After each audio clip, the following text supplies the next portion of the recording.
Hello everybody, welcome again to our discussion, and for this video we will be discussing about the order of operations. Okay, let's start. Okay, if we were really exposed to social media like Facebook, Twitter, and Instagram, we somehow encounter problems like in this form: 1 plus 1 plus 1 times 0 plus 1. It looks like pretty simple. And what's more interesting in this post is that they put caption like only genius can answer this one. So the people get so interested to the problem and they tend to have their answers and they comment their answers, and most of their answers tend to have the answer of 1, which is in mathematics is considered to be typically wrong. Okay, bakit naging mali si 1? Okay, because in mathematics, we have the so-called the order of operations. So mamaya, after this video, ibibigay natin yung correct answer sa problem na iyon. Okay, the order of operations tells us how to do a math problem with more than one operation in the correct order. So kapag may arithmetic problem with a lot of mathematical operations, hindi mo siya pwede solve from left to right kasi magiging mali yan. So, the order of operations follows the rule of BODMAS and PEMDAS. Sa book natin, si BODMAS stands for B, the brackets, orders, division and multiplication, and addition and subtraction.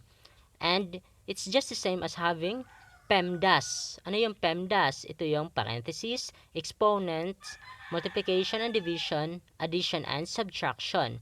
At para hindi natin makalimutan, we have the mnemonics for PEMDAS. Ito yung please excuse my dear Aunt Sally. Para hindi natin makalimutan yung order of operations.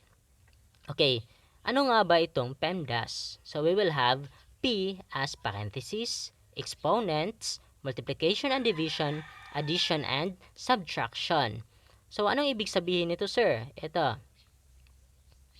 Okay, kapag ang arithmetic problem ay mayroong parentheses, you will have to simplify first what's inside in this. So kung anong meron sa loob ng parentheses, siya yung una mong isi-simplify.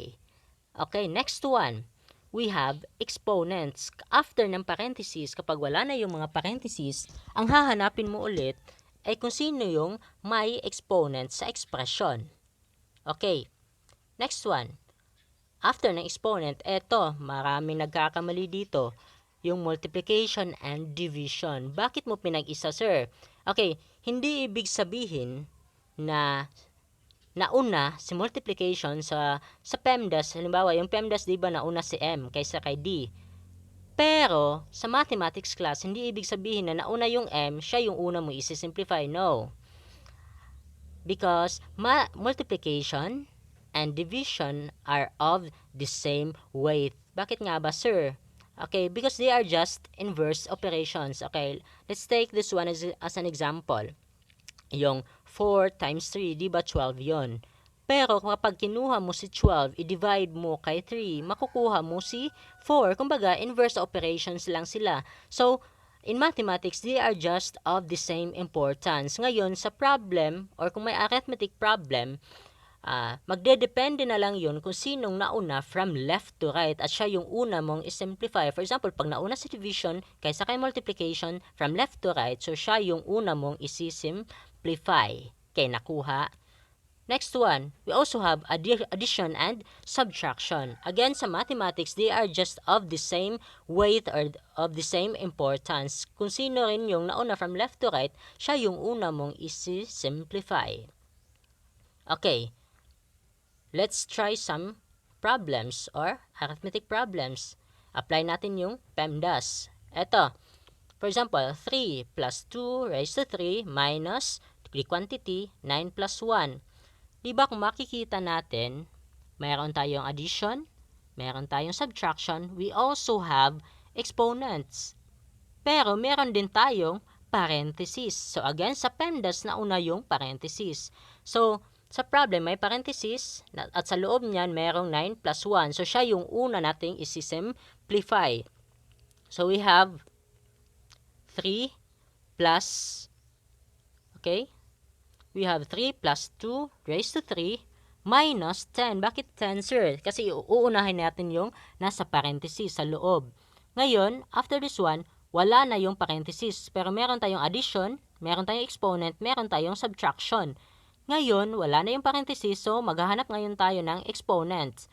So, we have 2 plus 2 raised to 3. May exponent si 2 minus 10. So, unahin natin yung may exponent. So, 3 plus 8. Bakit 8, sir? Again, ang 2 raised to 3 is hindi po 2 times 3. That is 2 times 2 times 2. Ganun yung ibig sabihin ng exponent. Imo-multiply mo siya sa sariling number.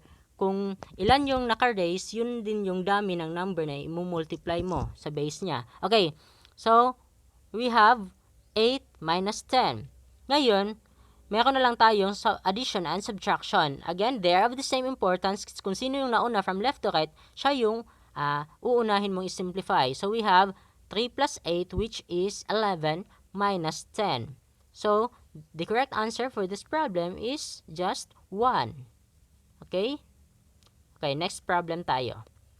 So, we have 3 times 9 plus 1 plus 6 squared. Or may quantity tayo dito or meron tayong parenthesis. So, uunahin natin i-solve yung nasa loob ng parenthesis. So, we have 3 times 10 kasi 9 plus 1 plus 6 squared. Ngayon, nakasimplify na yun nasa loob ng parenthesis, kaya nagiging multiplication na lang yan. Kumbaga, 3 times 10 plus 6 squared. May multiplication tayo, may addition, at may exponent. Ngayon, wala na yung parenthesis, so punta tayo sa exponent. So, we will have 3 times 10 plus 36, kasi 6 times 6 is equals to 36.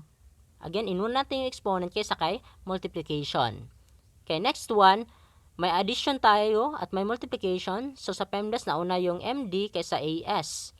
So, unahin natin yung multiplication, which is 3 times 10, which is 30 plus 36. So, the correct answer for this one is 66. Okay? Let's try another one. We have 4 plus 5 times quantity, 6 minus 2. So, we have this one. Unahin natin nasa parenthesis. So, 4 plus 5 times 6 minus 2, which is 4. Ngayon, meron tayong addition, may multiplication. So, sino yung uunahin natin? So, we have 4 plus 20. Bakit? That is 5 times 4. And the correct answer for this one is 24. Okay, next problem. We have 4 plus 10 times 2 raised to 3. Minus 16. So, again, kung titingnan mo yung problem, wala na siyang parenthesis. Ngayon, punta tayo sa exponent. Wala nga ang parenthesis, pero mayroon pang exponent, which is yung 2 raised to 3. So, siya yung uunahin nating is-simplify. So, we have 4 plus 10 times 2 times 2 times 2, which is 8, minus 16. Ngayon, sa problem, meron na lang tayong addition, multiplication, and subtraction. Ngayon, uunahin natin ngayon yung nasa MD or multiplication. So, we have 4 plus 10 times 8 minus 16. So, unahin natin yung 10 times 8, which is 80. So, meron tayong 4 plus 80 minus 16. Okay? So, next one, from left to right, kasi meron tayong addition and subtraction na lang. So, from left to right, we have 84 minus 16. And the correct answer for this one is 68. Okay? So, nakuha. Okay, next one. We have 21 plus 10 squared divided by 10. Ngayon, meron tayong exponent, may division, at may addition. So, unahin natin yung exponent kasi wala namang parenthesis. So, we have 21 plus 100 kasi 10 times 10. Hindi po 10 times 2 ang exponent class ha. So, divided by 10. Ngayon, may addition at may division. So, we have to simplify first the division part. So, we have 21 plus 100 divided by 10, that is 10. Okay? So, 21 plus 10, that is 31, which is the correct answer for this problem. Okay, next one, we have 10 plus 7 squared minus 2 times 5. So, meron tayong exponent, may multiplication, may addition, at may subtraction. Walang parenthesis. So, punta tayo sa exponent. So, we have 10 plus 7 squared is 49 minus 2 times 5. So, ngayon, uunahin ulit natin si multiplication kaysa addition and subtraction. So, we have 10 plus 49 minus 10. Okay, nakuha. So, we have from left to right. So, we have this one, 59 minus 10. So, the correct answer for this problem is 49. Okay? Let's have another one. Okay, 64 divided by quantity 9 times 3 minus 19. Again, mayroong parenthesis. So, kung ano yung nasa loob ng parenthesis, we have to simplify that first. Kaso, sa parenthesis, mayroong multiplication, mayroong subtraction. So, unahin natin yung multiplication kaysa subtraction. Kasi, pareho silang nasa loob ng parenthesis, pero sa PEMDAS, nauna pa rin yung multiplication kaysa sa subtraction. Kaya, we have 64 divided by the quantity. So, 9 times 3, that's 27, minus 19. Nakuha? So, meron pa rin parenthesis. So, we have 64 divided by, so, 27 minus 19, that is 8. So, nakuha? So, the final answer is, we have 64 divided by 8, and that is 8. Okay? Next off, we have 8 divided by 4 times 2 plus 1. Again, sa PEMDAS, again ha, kahit nauna yung M kaysa D, hindi yun ibig sabihin na uunahin mong i-simplify sa 4 times 2.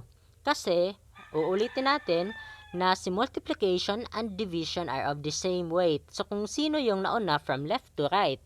So, sa problem na ito, 8 divided by 4 times 2 plus 1, mayroon tayong division, mayroon tayong multiplication, and we also have addition. At dito sa problem, pareho yung importance ni division at ni multiplication. So, uunahin natin yung from left to right. At nauna from left to right, si division. Kaya unahin natin si 8 divided by 4 kesa kay 4 times 2. Okay, nakuha. So, we have 8 divided by 4, that is 2 times 2 plus 1. So, we also have 2 times 2, which is 4, plus 1. So, the correct answer for this problem is 5. Okay. Next up. So, yung problem natin kanina, kasi sabi natin, ibibigay natin yung correct answer. Okay? Sa problem na 1 plus 1 plus 1 times 0 plus 1. So, I hope so. Especially kapag nakapanood ka na ng video na ito, para masabihan kang genius, kailangan mong sundin yung proper order of operations using PEMDAS and BODMAS. So, how to answer this one? Again, class, ang pang-answer nito is hindi from left to right all in all. Kasi madalas sinasabi natin na we have 1 plus 1 is 2 plus 1, 3. So, 3 times 0 is 0 plus 1. So, mali po yun. So, sa rule of PEMDAS, we have 1 times 0 first kasi wala naman parenthesis, wala ring exponent. Ang meron lang tayo is multiplication. So, uunahin nating i-multiply si 1 times 0. So, magiging ganito. 1 plus 1 plus 0 plus 1. Kaya, from left to right, ang magiging answer is, or ang correct answer is, 3. So, ma-verify mo yan class kapag in-input mo yan sa isang scientific calculator. Hindi po mag-a-answer ang calculator ng 1 kasi mali po yun. So, we have to follow the order of operations in solving arithmetic problems with a lot of mathematical operations. So, I hope so na, okay, yan yung tamang answer. So, thank you for watching. At sa mga students ko, kapag may problems pa na nahirapan kayo, okay, meron din yun sa book, yung mga examples, marami din doon. So, kindly scan your notes na rin para dagdag review na rin sa ating klase. Thank you so much for watching. Salamat. Goodbye.